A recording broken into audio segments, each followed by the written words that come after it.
Haleluya.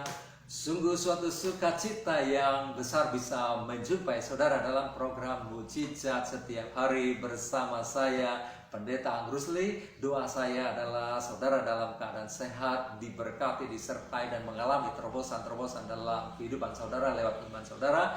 Dan harapan saya adalah tetap mengikuti program Mujizat setiap hari, karena lewat pengajaran tentang iman maka saudara akan mendapat gambaran yang jelas tentang iman, sehingga ketika saudara mempraktekkan dalam kehidupan keseharian saudara, saudara boleh mengalami kemenangan demi kemenangan sehingga nama Tuhan dimuliakan. Dan hari ini saya akan melanjutkan pelajaran kita mengenai iman. Kalau kita belajar tentang iman, tentu kita belajar kenapa iman itu penting. Yang pertama, kita diselamatkan oleh iman. Yang kedua, kita hidup oleh karena iman. Yang ketiga, kita menyenangkan hati Allah oleh karena iman. Yang keempat, kita menang atas iblis oleh karena iman. Yang kelima, doa kita menjadi efektif karena iman. Yang keenam, kita menikmati setiap berkat-berkat dari Tuhan karena iman. Yang ketujuh, kita memindahkan gunung oleh karena iman. Yang kedelapan, kita dipelihara oleh kekuatan Allah, kuasa Allah oleh karena iman. Kita dilindungi, kita dijaga oleh Allah. Nah, kalau Tuhan sudah menjaga, siapa yang dapat mengusik kita? Kalau Tuhan sudah melindungi, maka kita aman, kita tenang, kita tidak takut. Oleh sebab itu, milikilah iman. Dan yang kesembilan, ini yang akan kita bahas hari ini. Nah, kenapa iman itu penting? Yang kesembilan adalah dengan iman kita mengalahkan dunia.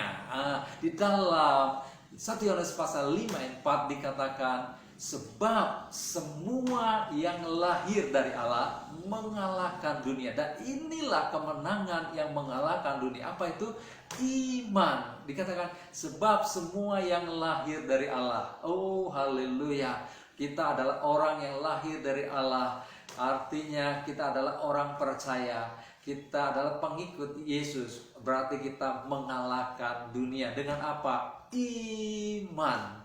Nah, perhatikan iman. Nah, iman itu dari kata, dalam bahasa asli dari kata pistis. Pistis artinya percaya kepada Tuhan. Jadi orang yang beriman adalah orang yang percaya kepada Tuhan. Percaya walaupun belum melihat. Percaya walaupun keadaan situasi dalam keadaan tidak memungkinkan kita menang. Tetapi kita percaya kita akan menang. Kita akan lewati setiap masalah dan tampil sebagai pemenang. Percaya walaupun doa-doa kita belum dijawab, kita tetap percaya karena kita tahu Tuhan punya waktunya. Dan waktu Tuhan adalah waktu yang terbaik bagi kita. Kita tetap percaya, kita tetap yakin. Nah, saudara sekalian yang hari ini mungkin kau sedang menghadapi masalah persoalan dan kau sudah berdoa, kelihatannya kok doaku belum dijawab. Tetap percaya walaupun belum melihat, tetap percaya walaupun mustahil.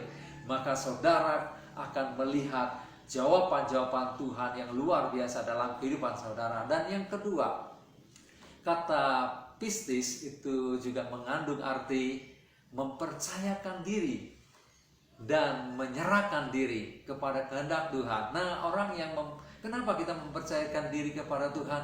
Karena Tuhan itu dapat dipercaya. Kenapa kita mempercayakan diri kepada Tuhan? Karena Tuhan itu sanggup untuk menolong kita. Kenapa kita mempercayakan diri kepada Tuhan? Karena Tuhan sanggup memberkati. Kenapa kita mempercayakan diri kepada Tuhan? Karena Dia menyertai kita, Dia menolong kita. Haleluya. Dan kenapa kita menyerahkan diri kepada kehendak Tuhan? Karena kita tahu rancangan Tuhan, kehendak Tuhan itulah yang terbaik. Terkadang rencana kita mungkin kita anggap baik, tetapi belum yang terbaik. Oleh sebab itu Tuhan mau kita ada di dalam rencananya, kehendaknya, sehingga kita bisa melihat hal-hal yang baik, menikmati yang terbaik daripada Tuhan. Nah, Yesus ada contoh yang terbaik. Dia berkata, makananku ialah melakukan kehendak Bapa di surga. Artinya apa? Yesus tahu kehendak Bapa itu yang terbaik. Dan sebelum dia sampai di salib, di Taman Getsemani dia berdoa, Bapa, kalau boleh cawan ini lalu daripada aku, tetapi bukan kehendak-Mu, tetapi kehendak-Mu yang terjadi. Dan kehendak Bapa adalah Yesus mati di atas kayu salib. Dan di atas kayu salib Yesus berkata, sudah selesai. Selesai untuk menanggung dosa kita, penyakit kita, kelemahan tubuh kita, kemiskinan kita. Di atas kayu salib dia berkata, sudah selesai. Artinya apa? Ketika dia melakukan kehendak Bapa di surga, maka kita diselamatkan, kita diberkati, kita menikmati hal-hal yang baik daripada Tuhan. Oleh sebab itu, saudara sekalian, dengan iman kita mengalahkan dunia seperti Yesus. Dengan imannya dia mengalahkan dunia. Dengan iman dia hidup dalam kehendak Allah. Kehendak Allah yang adalah yang terbaik. Nah, hari ini saudara sekalian, apapun masalahmu, apapun persoalanmu, tetap percaya, tetap yakin Tuhan Yesus sanggup menolong kau. Tuhan Yesus sanggup memberkati engkau. Tuhan Yesus sanggup membuka jalan di saat jalan-jalan yang sudah tertutup. Dia sanggup menolong kau dan dia sanggup untuk menyembuhkan kau. Hari ini engkau hidup dalam sakit penyakit yang sudah menanggung. Sebagai hamba Allah saya mau katakan, tidak ada yang mustahil bagi Allah. Tidak ada yang mustahil bagi orang percaya. Lakukan tindakan iman hari ini.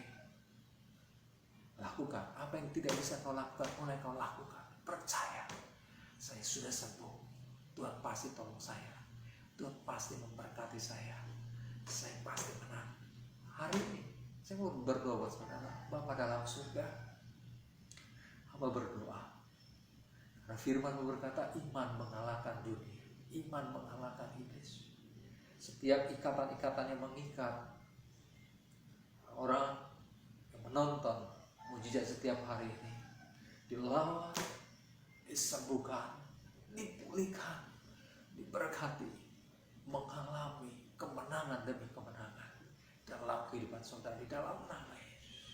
Setiap roh sakit penyakit aku ikat, aku patahkan di dalam nama Yesus, keluar dari kehidupanmu, dan oleh bilur-bilurnya saudara menjadi sembuh. Amin. Saudara yang dikasih Tuhan, tetap percaya, tingkatkan iman saudara. Saudara akan menjadi orang Kristen yang berkemenangan. Sampai berjumpa dalam program berikutnya. Tuhan Yesus memberkati Anda.